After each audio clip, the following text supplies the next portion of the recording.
Sir నమస్తే sir. First of all thank you so much sir. మీరు క్యాబినెట్లో క్లియర్గా చెప్పారు ఇట్స్ నాట్ ఏ టూర్ అని. అలాగే లెర్నింగ్ టూర్ లాగా ఇది జరిగింది సార్. డే ఫస్ట్ స్టార్టింగ్ మేము దిగిన తర్వాత అరౌండ్ 11 o'clock మాకు స్టార్ట్ అయిన జర్నీ. 7th డే 8 o'clock మా ఫ్లైట్, 4 o'clock మేము ఎయిర్పోర్ట్కి రీచ్ అవ్వాలి. 2 o'clock వరకు మేము క్లాసుల్లోనే ఉన్నాం. అంటే చాలా మంది ఏంటంటే ఇదేదో ట్రిప్, ఎంజాయ్మెంట్ ట్రిప్ అది ఇది అని మాట్లాడారు, కానీ కంప్లీట్ లెర్నింగ్. షాపింగ్ కూడా పోలేదు అది సార్ కంప్లీట్ గా ఎవరు మాట్లాడినా ముస్తాఫా షాపింగ్ లేకపోతే రారు ఇండియాకి. అసలు నో షాపింగ్ సార్. అసలు అంటే ఫస్ట్ ఆఫ్ ఆల్ మేము చాలా ఎంజాయ్ చేసాం కంపెనీని కానీ, at the same time study టూర్ని కానీ మేము చాలా బాగా ఎంజాయ్ చేసాం. అట్ ద సేమ్ టైం బాగా నేర్చుకున్నాం సార్. ఫస్ట్ ఆఫ్ ఆల్ మీ గైడెన్స్లో ఎస్పెషల్లీ నేను చెప్పదలుచుకుంది ఏంటంటే 1 or 2 points, అరౌండ్ 2 minutes తీసుకుంటాను. ఎవ్రీవేర్ నేను సింగపూర్ వెళ్ళిన దగ్గర నుంచి మేము ఎండింగ్ వచ్చినంత వరకు ఎక్కడో అక్కడ ఏదో ఒక షాడో సీఎం గారిది కనిపిస్తూనే ఉంది. ఎందుకంటే పబ్లిక్లో వాళ్ళు 1960లో వాళ్ళకి ఇండిపెండెన్స్ వచ్చిన తర్వాత 60 yearsలో అసలు ల్యాండ్ ఒక్కటి తప్పించి ఇంకేమీ లేని వాళ్ళ దగ్గర, అది కూడా చాలా తక్కువ ల్యాండ్, రిసోర్సెస్ లేవు, ఫారెస్ట్ లేదు, వాటర్ లేదు, ఏమీ లేదు. అంటే అన్నీ క్రియేట్ చేసుకొని బికాస్ ఆఫ్ పబ్లిక్ పార్టిసిపేషన్ ఏదైతే ఉందో దాంతోపాటు పబ్లిక్ ట్రస్ట్ అనేది వాళ్ళు క్రియేట్ చేసుకొని ఐ వీ కో అని ఒక 3 నినాదాలతో వాళ్ళు వెళ్ళే పరిస్థితి. కానీ ఎవ్రీథింగ్ టు ఎవ్రీథింగ్.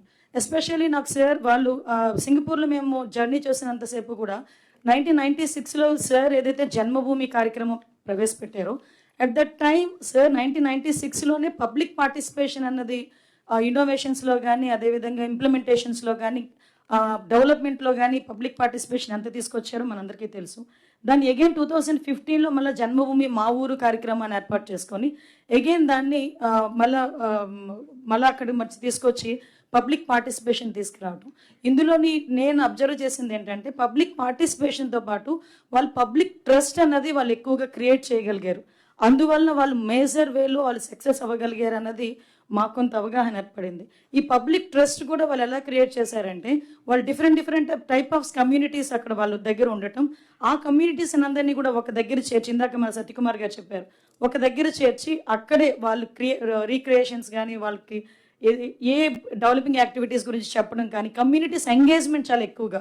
అంటే ఫర్ ఎగ్జాంపుల్ ఒక community leader what ever it, ఇప్పుడు ఒక ఇంప్లిమెంటేషన్ గవర్నమెంట్ నుంచి తీసుకెళ్ళాలి అనుకునేటప్పుడు ముందుగానే పబ్లిక్ని మోటివేట్ చేశారు, పబ్లిక్ని దాన్ని అడాప్ట్ చేసుకునేటట్టుగా చేశారు, పబ్లిక్ నుంచి ఫీడ్బ్యాక్ తీసుకున్నారు, దెన్ వాళ్ళు ఇంప్లిమెంట్ చేశారు. సో ఆటోమేటిక్గా ఆ సక్సెస్ అనేది సాధించారు. మా డిపార్ట్మెంట్ వైజ్గా చూసుకుంటే ఒక బ్యూటిఫుల్ థింగ్ మనందరం కూడా ఇంతకు ముందు తెలుసు, మనకి ఎన్సీసీలు ఎన్ఎస్ఎస్లు ఎంత బలంగా పనిచేసేవో మనకు తెలుసు. వీళ్ళ దగ్గర కూడా +2 అయిన తర్వాత డిసిప్లిన్ అనేది మెయిన్ కావాలి. కాబట్టి ఆ డిసిప్లిన్ క్రియేట్ చేయడానికి +2 అయిన తర్వాత కంపల్సరీగా ఒక 2 years వాళ్ళు డిఫెన్స్ కోచింగ్ తీసుకోవాలి. అలాంటిది ఇప్పుడు దయచేసి ఇక్కడ కలెక్టర్స్, అదేవిధంగా హెచ్ఓడీస్ అందరూ, అన్ని డిపార్ట్మెంట్స్ హెచ్ఓడీస్ కూడా ఉన్నారు. దాన్ని ఏ రకంగా మనం ఇంప్లిమెంట్ చేయగలము, అది కూడా ఒక సర్టిఫికేట్ కోర్సు లాగా గౌరవ మన మంత్రి గారు నారా లోకేష్ గారు కూడా నిన్నే చెప్పినప్పుడు కూడా మాట్లాడారు సార్ కూడా, ఎన్సీసీని ఎలా ఇంప్లిమెంట్ చేయాలి, మళ్ళీ తిరిగి ఎలాగ ఇంప్లిమెంట్ చేయాలి, దాని మీద కూడా ఒక కార్యాచరణ పెట్టుకుంటే ఒక మంచి, అంటే ఒక డిసిప్లిన్ జనరేషన్ని మనం ఇవ్వగలం అన్నది నా opinion. At the same time ఎందుకంటే అక్కడ క్రైమ్ రేట్, అంటే ఒక పోలీసింగ్ నుంచి అక్కడ ఒక చాలా బ్యూటిఫుల్ వర్డ్ మేమందరం కూడా నవ్వుకున్నాం. ఎంతమంది పోలీసులు అని అడిగితే ఆ రోజు సత్యకుమార్ గారు అన్నారు కూడా, వాళ్ళు నవ్వుతున్నారు అనమాట, ఎంతమంది పోలీస్ అంటే. నువ్వు ఈ క్వశ్చన్ అడుగుతావని తెలియక వాళ్ళు ప్రిపేర్ అయినట్టు లేరు అన్నారు సత్యకుమార్, రెవెన్యూ మినిస్టర్ గారు. బట్ వాళ్ళు ఏం చెప్పారంటే అరౌండ్ 20,000 పోలీస్ ఉంటారు, బట్ పోలీసింగ్ మాత్రం 20 lakhs పీపుల్ చేస్తారు అన్నారు.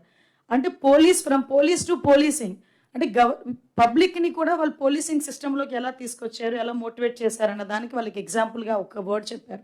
సో వాళ్ళకి కూడా ఏంటంటే ఒక గూగుల్ లింక్ ద్వారా ఎక్కడైనా ఏదైనా జరిగితే మనకి 100కి కానీ 112కి కానీ మనకేమైనా జరిగితే మనం వాళ్ళకి కాల్ చేసేది. కానీ పబ్లిక్లో ఎక్కడ ఏదైనా ఒక చిన్న తప్పు జరిగితే వాళ్ళు ఇమీడియట్గా నియర్ బై పోలీస్ స్టేషన్కి ఇన్ఫార్మ్ చేసే పద్ధతి, అది కూడా ఏంటంటే కొంచెం వాళ్ళ తాలూకా ఇన్ఫర్మేషన్ కూడా కొంచెం కాన్ఫిడెన్షియల్గా ఉంచడం. నాకు ఇంకొకటి ఏంటంటే బాగా నేను ఇన్స్పైర్ అయింది లీగల్ సిస్టమ్. అంటే మన దగ్గర అప్పీలింగ్ అథారిటీ చాలా ఈజీగా ఉంటుంది, కానీ వాళ్ళ దగ్గర అప్పీలింగ్ అథారిటీకి వెళ్ళేటప్పుడు కంపల్సరీగా న్యూ ఎవిడెన్స్ని వాళ్ళు క్రియేట్ చేయగలిగితేనే అప్పీలింగ్ అన్నది ఉంటుంది, అదర్వైజ్ నో అప్పీల్. సో అది కనుక జరిగితే, అలాంటిది ఏదైనా మనం ఏదైనా సెంట్రల్ గవర్నమెంట్కి కూడా మీ అందరి సహాయ సహకారాలతో ఒక నోట్ ప్రిపేర్ చేసుకొని మనం కనుక ముందుకు వెళ్ళగలిగితే చాలా కోర్ట్ కేసెస్ని మనం తొందరగా చేసుకోవచ్చు. అట్ ద సేమ్ టైం పబ్లిక్కి కూడా ట్రస్ట్ వస్తుందని ఒక నమ్మకం అయితే ఉంది. ఒకటి ఏంటంటే మేము చాలా గర్వపడుతున్నాం, గౌరవ ముఖ్యమంత్రి గారు ఆధ్వర్యంలో మేము పనిచేయటం, ఒక విజనరీ నాయకుడు ఆధ్వర్యంలో మేము పనిచేయటం, దట్టు సింగపూర్ వరకు వెళ్ళి ఏదైతే లెర్నింగ్ టూర్ ఉందో దాంట్లో ఉన్న ఇంప్లిమెంటేషన్స్ అన్నీ కూడా గౌరవ ముఖ్యమంత్రి గారి ఆధ్వర్యంలో మీ అందరితో చర్చించి 90 days ప్రోగ్రామ్. ఇక్కడ ఒక విషయం చెప్పాలి సార్, రోజంతా తిప్పేవారండి, రోజంతా క్లాసులు చెప్పేవారు, నెక్స్ట్ డే మార్నింగ్ తీసుకెళ్ళి ఇవాల్యుయేషన్ చెప్పేవారు సార్. దాన్ని మీరు ఏం నేర్చుకున్నారు రాసి చూపించండి మాకు అని. అది రాయటమే కాదు, ఒక పేస్ట్ చేసి దాని గురించి మేము ఎక్స్ప్లెయిన్ కూడా చేయాలి. సో 7 days కూడా ఇదే కార్యక్రమం జరిగింది. అంటే ఏదో తూతు మంత్రంగా వెళ్ళాము, ఏదో చూపించారు తీసుకొచ్చేసాం అనేది కాకుండా అక్కడ నేర్చుకునేది, ఇక్కడికి వచ్చిన వెంటనే సార్ ఏంటంటే కామన్ రిపోర్ట్ ఒకటి, ఇండివిజువల్ రిపోర్ట్ ఒకటి, ఈ రెండు కూడా మేము సబ్మిట్ చేయడం జరిగింది. Sir thank you so much sir for this opportunity. మేము మీ విజన్కి అనుగుణంగా పనిచేయడానికి ప్రయత్నం చేస్తాం సార్. Thank you.